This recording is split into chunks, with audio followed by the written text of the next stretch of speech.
جی یہ نا دو شعراء ہیں، انہوں نے ایک کا کلام آیا تھا، ایک کی نظم شائع ہوئی تھی، تو اختلاف پایا جاتا ہے، لیکن بعض ماہرین کے نزدیک نون نیم راشد کو پہلا شاعر تسلیم کیا جائے۔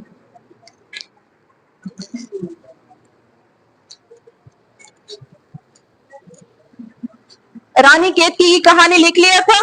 رانی کیتکی کی کہانی نہیں لکھا تھا۔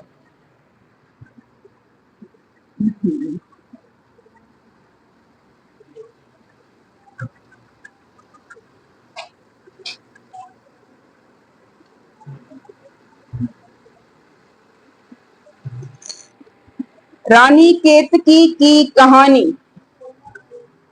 یہ جنہوں نے گرامر پہلے اردو ادب میں آغاز کیا ہے انہوں نے لکھی ہے یہ داستان انشاء اللہ خان انشاء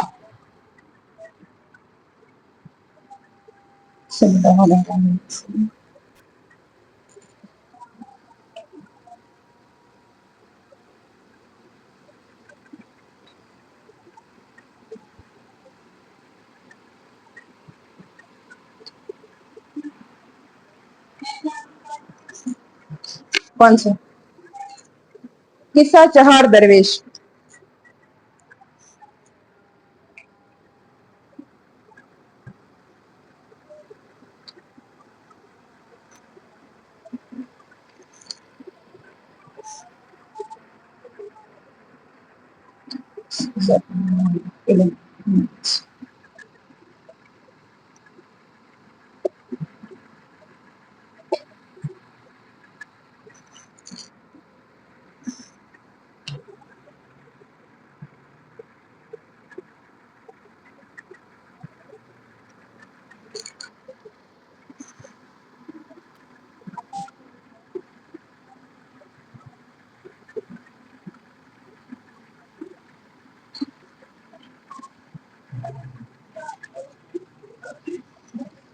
نو طرز مرصع؟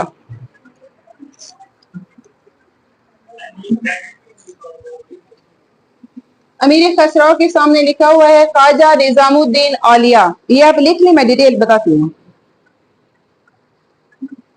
قصہ چہار درویش، امیر خسرو، خواجہ نظام الدین اولیاء، نو طرز مرصع، عطا حسین خان تحسین۔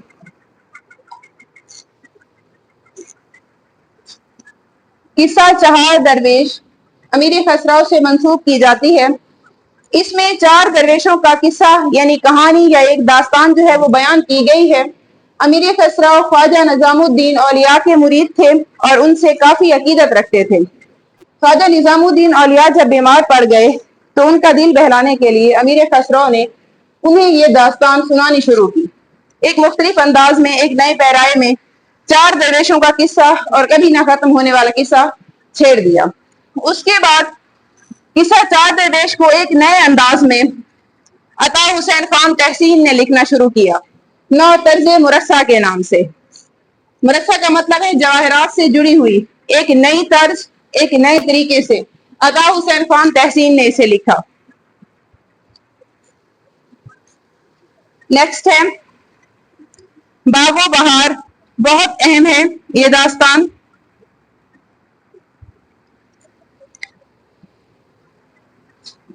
دلی سے تعلق رکھتے تھے، اس کے لکھنے والے میر امن ہیں،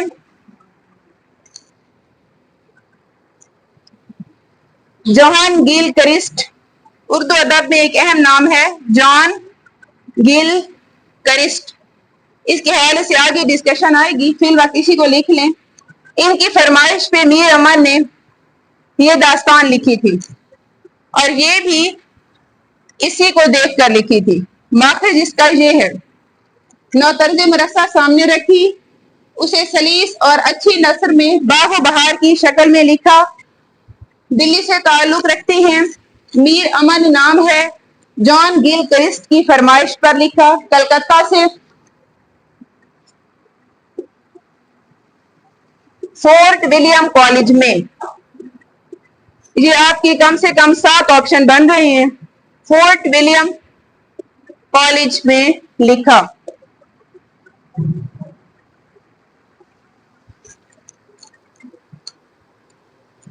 اور اس کا ماخذ ہے نوترز مرصع. نوترز مرصع کو سامنے رکھا, باغ و بہار لکھی, 1802 میں لکھی گئی ہے, اور نوترز مرصع 1775 میں لکھی گئی ہے. اس میں دلی کی معاشرت بیان کی گئی ہے. باغ و بہار میں دلی کی معاشرت کی عکاسی ہے.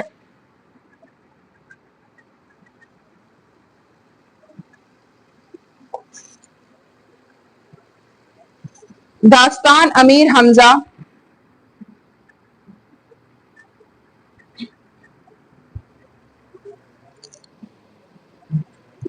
خلیل خاں اشک,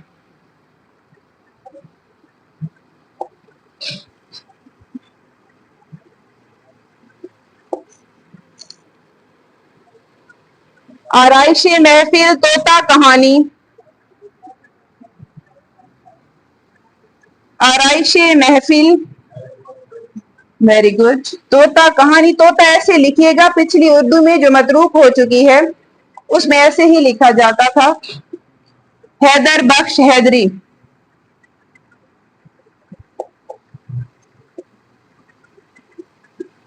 ان کے حوالے سے پی پی ایس سی میں ایک سوال پوچھا جاتا ہے, فورٹ ولیم کالج میں سب سے زیادہ کتابیں کس شخصیت نے لکھی تھیں؟ حیدر بخش حیدری نے. فورٹ ولیم کالج میں سب سے زیادہ تصانیف کس نے لکھی تھی؟ حیدر بخش حیدری. یہ آپ ایسے جو کا تو لکھ لیں, جب ہم فورٹ ولیم کالج کو ڈسکس کریں گے تو آگے آپ کو بتاؤں گی کہ ان کا کیا کام تھا.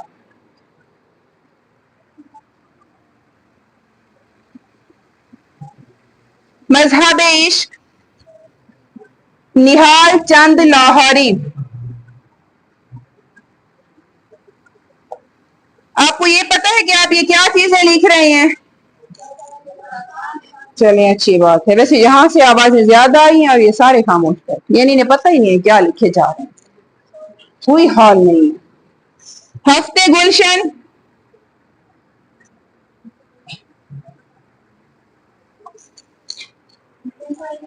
مظہر علی ولا.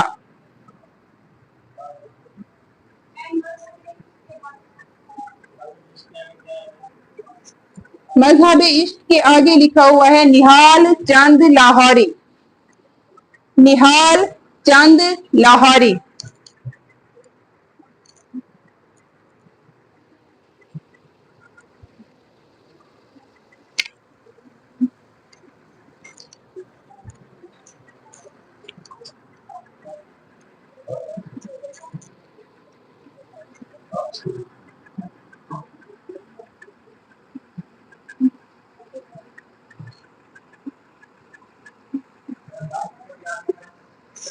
جی,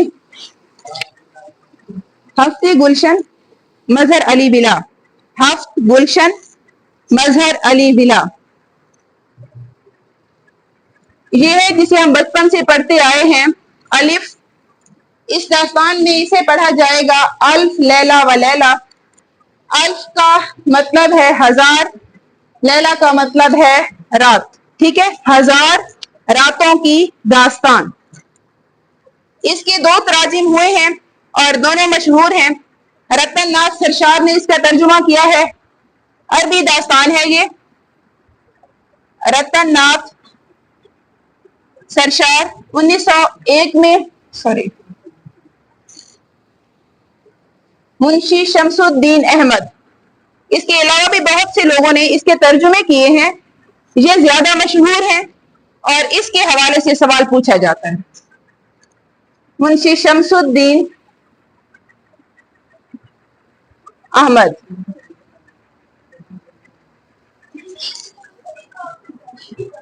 ہاں جی, تقریباً ان کے 9 جو لکھنے والے ہیں انہوں نے ترجمے کیے ہیں, لیکن ان 2 کو جو ہے وہ تسلیم کیا جاتا ہے کہ آغاز کرنے والے جو ہیں, تو اس کا سوال جو ہے وہ پوچھا جاتا ہے کیونکہ ان کا اردو ادب میں ایک نام ہے.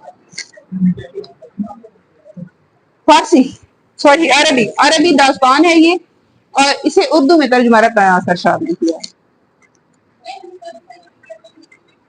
جی, پیچھے کس نے لکھی تھی؟ یہ مختلف اس کے بارے میں ہیں روایات، اس میں کہانیاں بیان کی گئی ہیں، مختلف اس کے حصے ہیں، ایک داستان ہے، مجھے ایگزیکٹ نہیں آ رہا مائنڈ میں، اب تک آپ کو بتا دوں ایگزیکٹ مائنڈ میں نہیں آ رہا کہ عربی یہ کون سے تھے جو ہیں جنہوں نے لکھی ہے۔ فسانہ عجائب رجب علی بیگ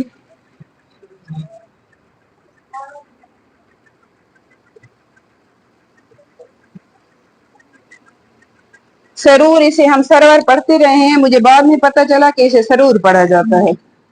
لکھنؤ سے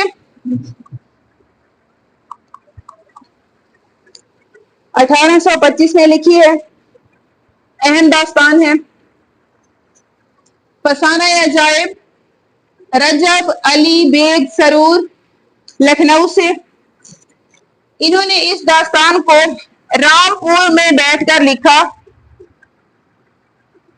تعلق بھی رامپور سے تھا، اور اس داستان کا جو تقابل کیا جاتا ہے یا مقابلہ کیا جاتا ہے باغ و بہار سے کیا جاتا ہے۔ باغ و بہار میں دلی کی معاشرت کی عکاسی کی گئی ہے اور فسانہ عجائب میں لکھنؤ کی معاشرت کی عکاسی کی گئی ہے۔ یہ ادب کے دو اہم روزن ہیں۔ دلی کئی بار اجڑی، کئی بار بسی، مختلف قتل و غارت کا اس میں سما رہا، اور یہاں پر خون ریزی اور اس طرح کی داستانیں جو ہیں وہ رقم ہوئی ہیں۔ تو باغ و بہار میں کس چیز کی ہے؟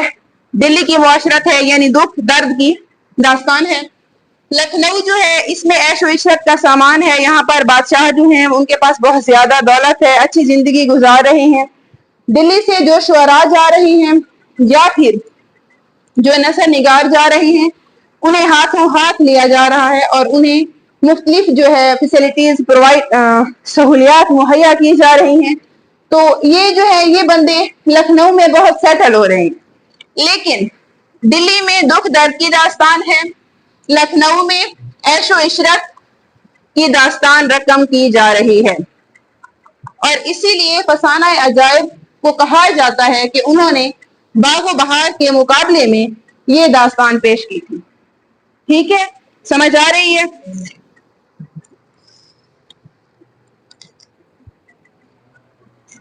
اور اردو میں داستان نویسی کا دور جو ہے تقریباً 2 صدیوں تک رہا۔ اس کے بعد انسان چونکہ جو ہے تبدیلی چاہتا ہے، تبدیلی کا خواہش مند رہا ہے ہمیشہ سے، انہیں لگا کہ یہ جو ہے ٹائم ویسٹنگ ہے، اس میں وقت زیادہ لگتا ہے، یہ سنانے کے لیے لکھی جاتی ہے۔ تو اس کے بعد ناول کی طرف آتے ہیں، اور ناول میں پہلے ناول نگار ہیں ڈپٹی نذیر احمد، شمس العلماء بھی کہلاتے ہیں۔ شمس العلماء کیا کہلائے گا، خطاب یا لقب؟ شکر ہے، اسے ریز کریں ذرا، میں نیکسٹ موو کروں، یہ لیجیے duster.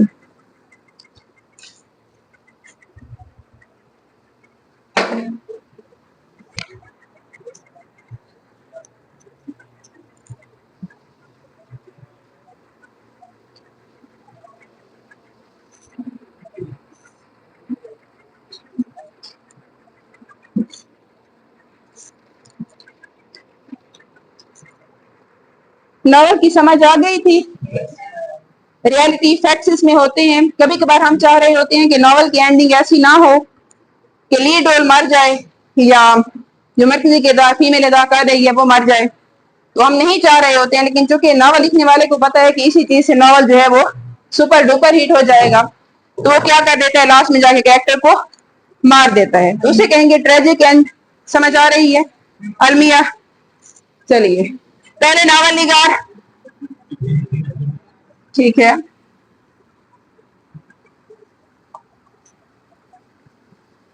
Deputy Nazir Ahmad.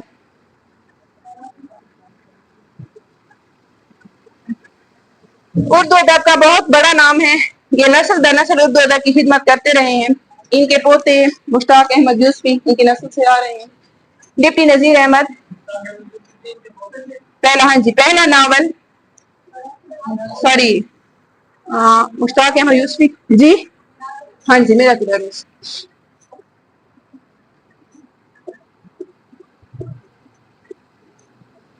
Sorry, مشتاق احمد یوسفی نہیں، شاہد احمد دہلوی ان کے پوتے تھے، میں مکس ہو گئی تھوڑی سی۔